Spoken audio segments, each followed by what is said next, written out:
Olá, Ivani, como você está? Seja bem-vinda a este Olá, programa. Andréia. Olá, gratidão. Gratidão por estar aqui novamente com você. Então, Ivani, hoje, né, iniciamos aí um bate-papo, trazendo um pouquinho sobre o Energy Healer, que é uma técnica que você trabalha, e compartilhando com o público como é que essa técnica pode ser utilizada, né? Quais são os benefícios à saúde. E hoje, né, uma das coisas que me tocou, né, nesses últimos dias é a relação, né, dos conflitos nas relações de trabalho e família. Na verdade, não é algo que me toca só nesses últimos dias, né? São questões que eu venho trabalhando já há algum tempo. Então, porque a dimensão do trabalho e a dimensão da família, elas são inerentes à vida. Não há como vivermos sem o trabalho e sem a família. Assim como os conflitos, né, existentes em ambas. Essa balança, ela nunca tem um equilíbrio. De alguma forma, a gente está sempre buscando equilibrar-se. E conforme, né, eu olhei, pesquisei, o Energy Healer ele pode auxiliar para tentar se achar a medida desta balança, né? Bom dia a todos os espectadores aí também, né? É sempre um prazer aqui falando sobre estar falando sobre energy healing, sobre o meu trabalho, sobre as minhas práticas. É sempre muito agradável, né, poder trazer aqui as minhas vivências, experiências e os conhecimentos novos que eu vou absorvendo, adquirindo, né? Eu sou bastante inquieta mesmo, né? Eu sou uma pessoa que estou sempre procurando aprender mais para poder ajudar aí os meus alunos, os meus clientes, né? E com certeza essa questão dos conflitos trabalho e família, eles se tornam mais acirrados no momento em que o estudante de pós-graduação ele exige maior companheirismo, maior parceria para poder ter tempo para cuidar da sua família, do seu trabalho e ainda estudar. Hoje nós vivemos num mundo em que a gente não só estuda, né?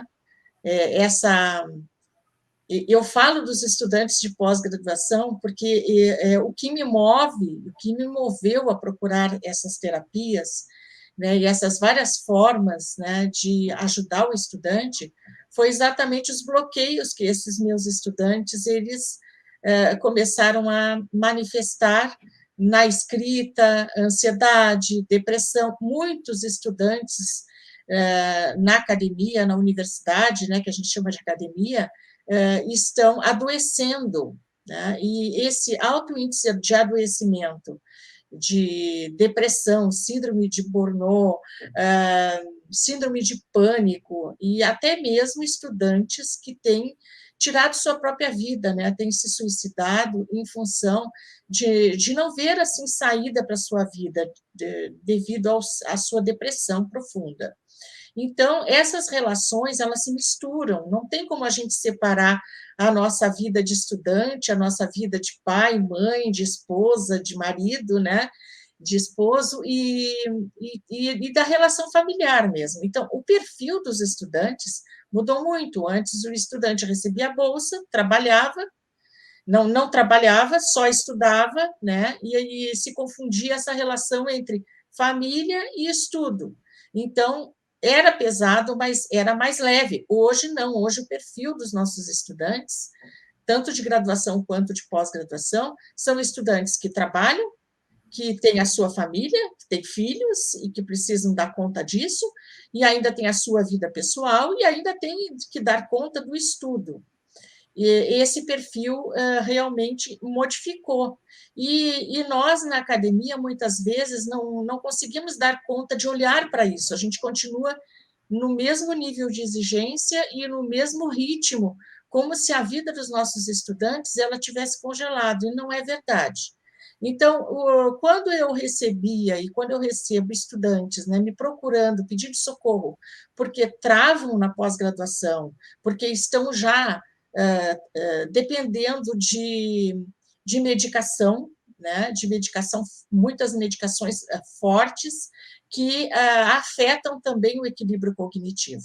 Em função disso, eu procurei outras questões. Eu fui estudar sobre programação neurolinguística, utilizo com meus estudantes as práticas de PNL, mas, bem recentemente, trabalhando com a questão da espiritualidade na educação, porque isso foi um crescente, né? Eu acabei realmente me conectando com a questão da energia, e isso tem a ver com a tua tese, né, Andréia? Com a tua orientação.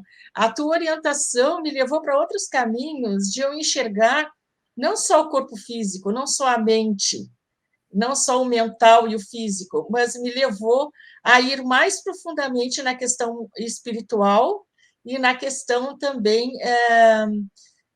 dos equilíbrios emocionais. Então, eu acabei, por conta desse trabalho contigo, entrando nessa seara da questão de buscar que espiritualidade é essa que está faltando para os nossos estudantes para que eles consigam esse equilíbrio mental, físico, emocional para poder lidar com esses conflitos. E aí eu encontro o Energy Healing, né? Como eu faço parte da Academia Superando Seus Limites do André Sampaio, e o André Sampaio, né, trouxe para nós essa técnica maravilhosa do Energy Healing, eu fiz o curso com ele, porque eu queria entender mais como que eu posso, de uma forma mais rápida, né, conseguir desbloquear, fazer com que esses estudantes consigam se desbloquear e consigam ter realmente um equilíbrio emocional para poder dar conta dessas atividades, dessas relações, trabalho, família e estudo, né? Porque é isso. E agora com o Covid, com o isolamento social, essas questões se agravaram, porque a gente passou a ter tudo isso dentro da nossa casa. O trabalho, o estudo e as relações familiares, tudo dentro de casa. E aí, com certeza, as pessoas começaram a adoecer mais profundamente. E têm me procurado, e eu tenho conseguido ajudar com mais intensidade e com mais rapidez as pessoas usando o Energy Healing. Então, para mim, foi um tesouro que caiu na minha mão. Pois é, Ivane, e uma das questões, né, agora, conforme tu estás colocando, que tem me chamado bastante atenção, não é uma, uma variável nova, né, não é uma questão nova, é a questão da utilização do álcool nesses processos, né? O quanto a bebida ela se apresenta como uma válvula de escape para o relaxamento, né? Porque o nosso mental, ele é muito... Quando a gente... Normalmente, né, nós estamos vivendo dentro de uma sociedade que tem cobrado muito de nós a responsabilidade e cada vez mais uma sobrecarga de afazeres. Então, chega em determinados momentos que o mental, ele chega num giro, como eu digo, né? Ele atinge um nível, né? Uma frequência que é bem difícil de entrar num processo de desacelerar. Porque, fisiologicamente, né? Embora nós consigamos descansar, repousar algumas horas, quando nós estamos sob estresse por muito tempo, nós temos uma alteração hormonal. E essa alteração hormonal, ela precisa de tempo para voltar à sua ação normal. E dependendo de algumas situações, o organismo não consegue retornar, às vezes, né? Então, é necessária a utilização de um apoio medicamentoso, do apoio terapêutico, para que a pessoa consiga se reestruturar e voltar, né, à condição de origem, que a gente diz que seria o equilíbrio da saúde. Bom, e aí nesses processos, digo isso, né, de vivência, né, de quem viveu o processo, não só o processo acadêmico, mas o processo como vida, né, a relação com a bebida, com todos esses processos. Deixando claro, né, que não é errado, proibido beber, mas é a forma com que se utiliza a bebida e a quantidade e a frequência. E devido a esse movimento todo, né, toda essa agitação que nós estamos vivendo, o consumo, inclusive já saiu pesquisas falando disso, né, que o consumo do álcool aumentou durante o processo da pandemia. Então, trago isso no sentido da reflexão, né, do quanto o álcool vem sendo utilizado como uma forma de fuga dentro das relações e dos conflitos. E o quanto também, né, dentro dos processos vibracionais, é possível tu encontrar, através do autoconhecimento, outras formas de conseguir fazer esse movimento de enfrentamento dos conflitos, de aprender a mediar as relações e não fugir delas, né? Exatamente, Andréia.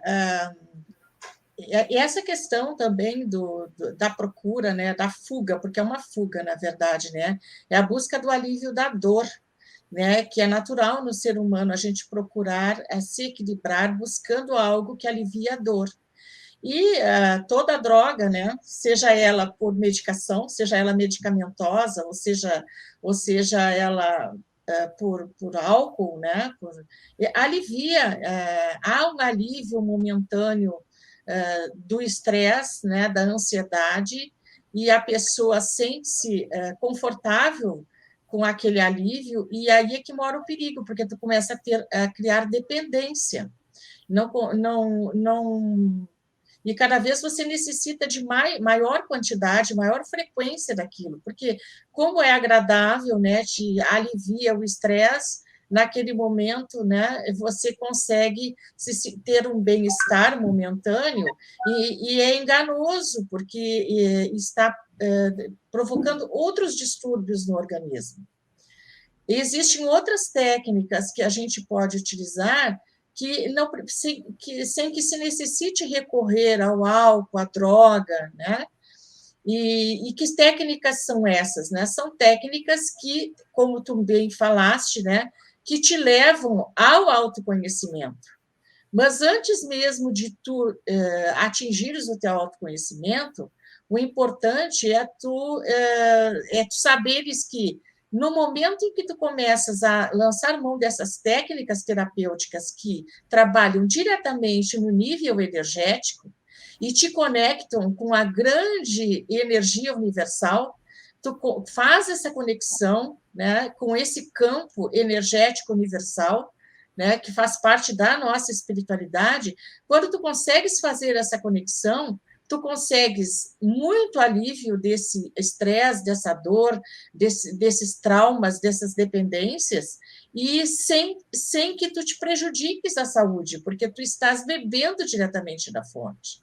Nós perdemos essa conexão, e é por isso que nós sofremos.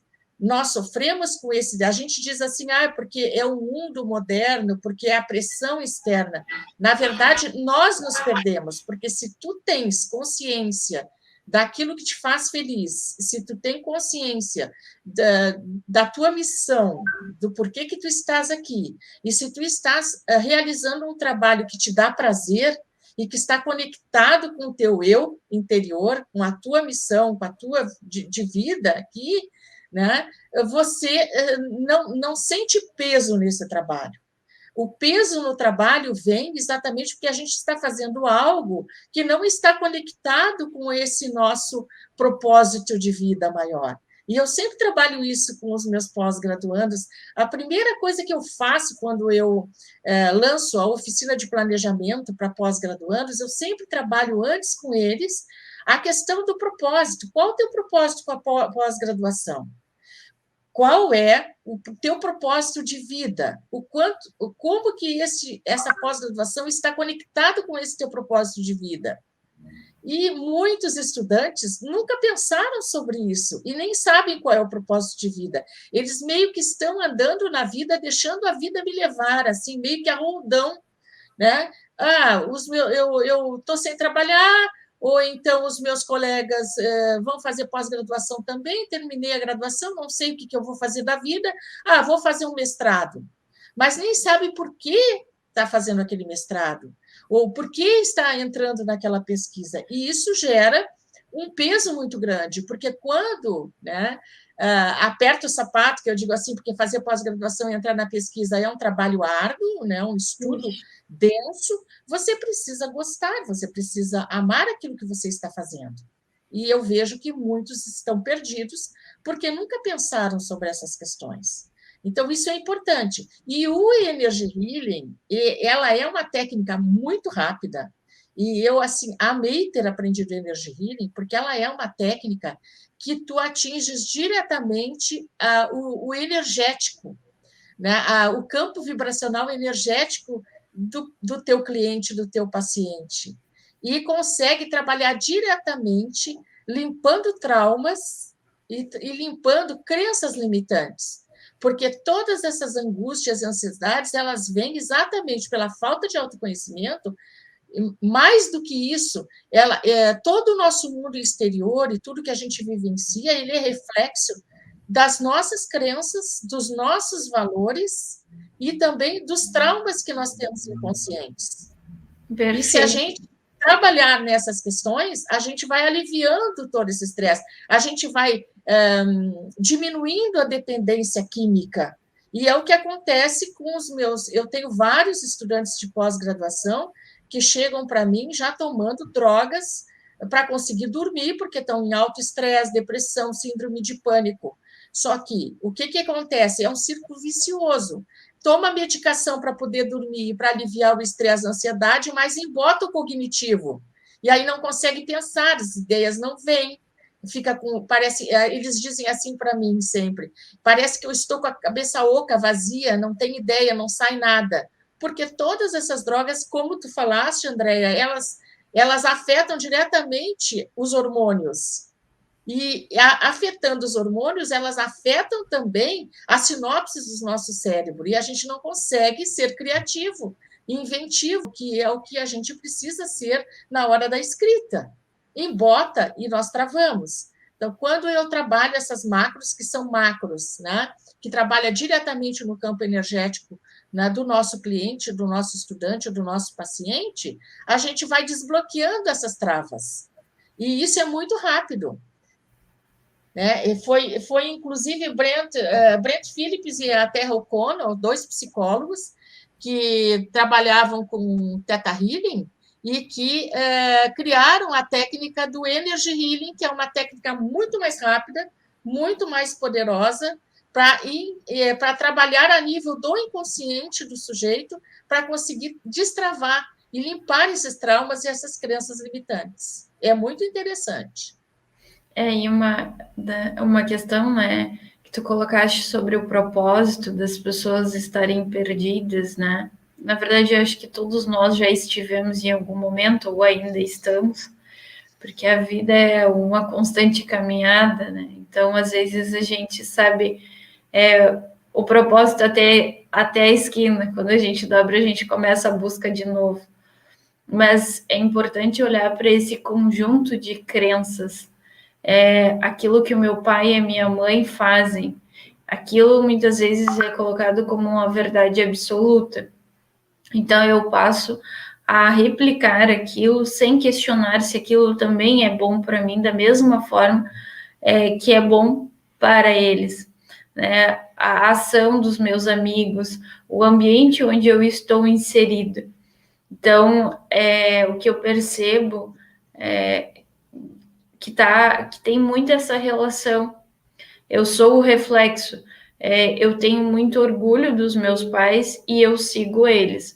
Isso vai estar sempre no nosso consciente, no nosso inconsciente, mas é importante trazer realmente essa questão para o questionamento.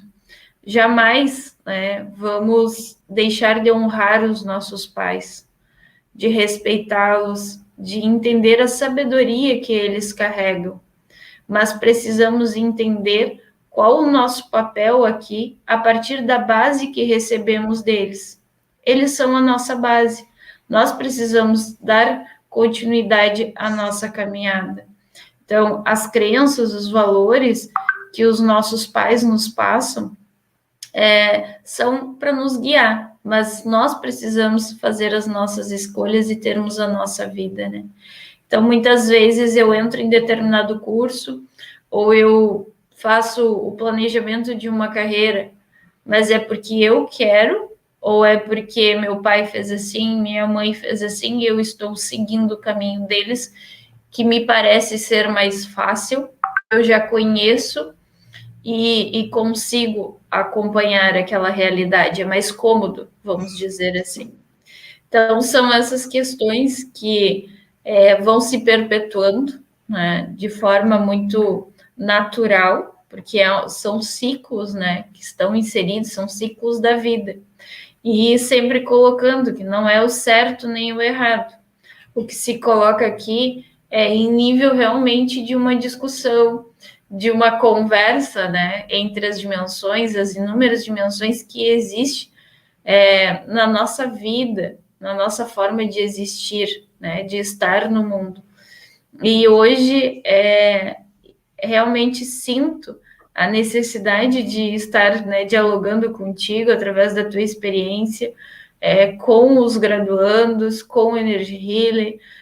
Eu venho trazendo, né, essa relação do conflito, porque estamos num momento que precisamos olhar para as nossas vidas. Mas precisamos também compreender que precisamos nos movimentar e fazer algo por ela, de alguma forma.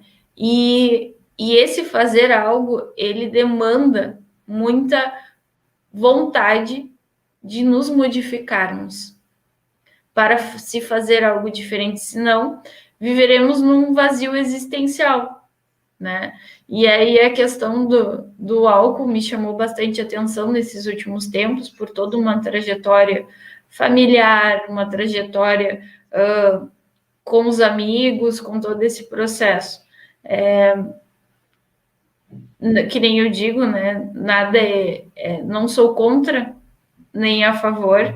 Acho que cada um precisa entender, até porque nós temos memórias afetivas, né? E eu pessoalmente, né, costumo sempre dizer, eu tenho uma ligação muito forte com o vinho. O vinho, para mim, está relacionado à convivência com a minha família, a ação de estar cozinhando e ter todos eles à minha volta. É desta forma que eu me constituí, né? São algumas das rotinas, dos hábitos, os quais, pela primeira vez, em toda a minha vida, eu comecei a parar para observar, né? O porquê que as pessoas bebem de forma e defendem essa bebida. E eu não sou contra, né? Eu acho que não é essa a questão. A questão é realmente tomarmos consciência do significado e do sentido que estamos dando. Então, como é que eu enfrento os meus problemas? Como é que os meus pais enfrentam os seus problemas? Eles sentam, eles dialogam ou eles arrumam fugas, formas de não conversar, de não fazer o enfrentamento? E o que eu estou fazendo? Muitas vezes nós criticamos, falamos, ok, mas e aí? Na tua vez de fazer, como tu faz diferente? Perfeito. É bem isso, né? E às vezes, né, Andréia, essas questões que nos afetam, né, em relação à família, aos pais, a gente o nosso trabalho, as nossas escolhas na nossa vida, muitas vezes a gente nem tem muita consciência sobre isso. Eu lembro quando eu fui a Campinas fazer a minha formação de programação neurolinguística, que eu fiz uma prática lá na atividade, né? Estava fazendo uma prática e eu me enxerguei no canto da minha sala, da minha casa, encolhida, e o meu pai dando de dedo assim em mim, e eu encolhida no canto, e ele me chamando de burra. Né? E eu era uma menina, eu me enxerguei pela primeira vez, eu era uma menina de 9 para 10 anos, e aquilo veio à minha memória, trabalhando nas questões inconscientes, e foi naquele momento que eu estava questionando as minhas escolhas profissionais, né? Eu estava tentando me autoconhecer e dizer assim, por que eu fui fazer licenciatura em matemática, se eu gostava tanto de trabalhar com gente, né? Eu gostava muito de trabalhar com o ser humano, e todas os meus testes vocacionais na época diziam que eu tinha que trabalhar com as humanas, e eu resolvi fazer exatamente o contrário, ir para ciências exatas, né? Eu gostava de jogar, e para mim matemática é um jogo maravilhoso, só que assim, teve um momento da minha vida que eu cansei de jogar, principalmente quando eu fui fazer pós-graduação no ITA, no Instituto Tecnológico da Aeronáutica, que eu fui fazer mestrado lá, e que eu passava o dia demonstrando teoremas, trabalhando com a lógica matemática. E aquilo eu me lembro que me trazia sofrimento. E aí eu comecei a pensar, mas vem cá, se eu gosto tanto de matemática, por que eu estou sofrendo aqui? Porque, na verdade, eu não conseguia me enxergar trabalhando num ambiente fechado o tempo todo, sem ver gente, sem conversar com as pessoas. E quando eu me aposentei, e que aí eu comecei a fazer, né, terapias e participar de grupos e tentar entender mais essa questão do comportamento humano, eu comecei a dizer assim, puxa, se eu tivesse feito psicologia, eu teria sido muito mais feliz. Eu consegui encontrar um caminho de trabalhar com as humanas, trabalhando com formação de professores, que eu amei fazer. Né? Por quê? Porque ali foi um momento, mas até eu encontrar essa linha de fuga para a formação de professores, eu trabalhava com as engenharias, eu trabalhava com a matemática mais densa, né? Com os cálculos avançados, e eu acabei, na metade da minha carreira profissional, podendo escolher trabalhar só com os cursos de licenciatura e com formação de professores. E aí eu me senti realizada, porque eu fui para as escolas, né, investigar como é que as crianças aprendem, ter contato com as crianças, com os meus alunos, com professores, dialogar sobre as questões que afetam a aprendizagem. Aí eu me realizei naquele momento. Mas hoje, por exemplo, como eu estou, né, já aposentada, trabalhando lá no grupo de pesquisa, né, da FURG como colaboradora, mas hoje eu estou procurando essas outras formas alternativas, que são da área da terapia, para poder ajudar os meus estudantes. Já cheguei até a pensar em fazer psicologia, mas eu penso, não vale mais a pena fazer uma graduação. Eu posso aprender de outras formas, técnicas que estão dando certo e que estão ajudando esses meus alunos. Porque, geralmente, quem trabalha com essas terapias são psicólogos, né? Ou, no caso do pessoal da área da saúde. Aí, quando eu digo que eu sou matemática, as pessoas... matemática, o que tu fazes aqui? Alguém das ciências duras trabalhando com as terapias holísticas. É meio estranho, né? As pessoas estranham isso. Mas foi aonde eu me encontrei realmente, né, a saída para ajudar as pessoas. Porque a área das exatas, se a gente não se cuida, a gente fica muito duro, né? Muito racional. E esse mental exagerado, né, também prejudica a nossa saúde, porque aí não há um equilíbrio entre o mental, o espiritual, né, o energético. A nossa natureza é energética, e a gente trabalha muito mais no campo mental, quando trabalha nas exatas, né? E aí a gente acaba trabalhando só o físico e o mental, e às vezes nem o físico, porque a gente tem uma vida tão sedentária que a gente só cuida do mental, né? E não cuida do espiritual, do equilíbrio emocional, dessas questões. Por isso que a gente está adoecendo tanto, né? Por isso que a gente está tão perdido, por isso que a humanidade está tão doente e perdida. A gente precisa resgatar essa ligação com o nosso campo energético, com a nossa natureza, né? Do ser que é energia. Nós não somos só matéria, nós somos matéria, mas constituída de energia. Nós somos muito mais campo energético do que material. Exatamente. E aí, em outro momento, aí eu te convido já de antemão para a gente estar trazendo um pouco mais sobre essa constituição energética. Que eu percebo que tem vários colegas trabalhando, né, dessa forma, fortalecendo a nossa corrente aí de levar o conhecimento, né, da constituição energética, do nosso ser, né, como um todo. Mas penso que a gente pode estar trazendo também aí, dialogando um pouco mais. Quero te agradecer imensamente por estar comigo aqui, compartilhando, e com todos que estarão acompanhando aí o nosso bate-papo. Espero que as nossas experiências e as nossas reflexões, os nossos estudos, né, possam auxiliar aí, de alguma forma, causar o incômodo, né, na vida das pessoas, que esse é o objetivo deste programa, né, realmente é trazer o diálogo, é trazer a consciência de alguns pontos de vista, sempre colocando que não existe o certo e o errado. Tudo depende da lente que se utiliza, tá bem? Então, um beijo para você, muito obrigada mais uma vez.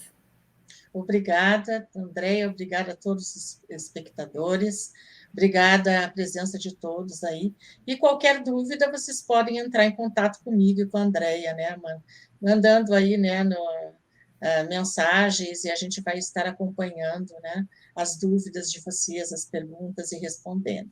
Gratidão a todos. Beijo, beijo. Beijo.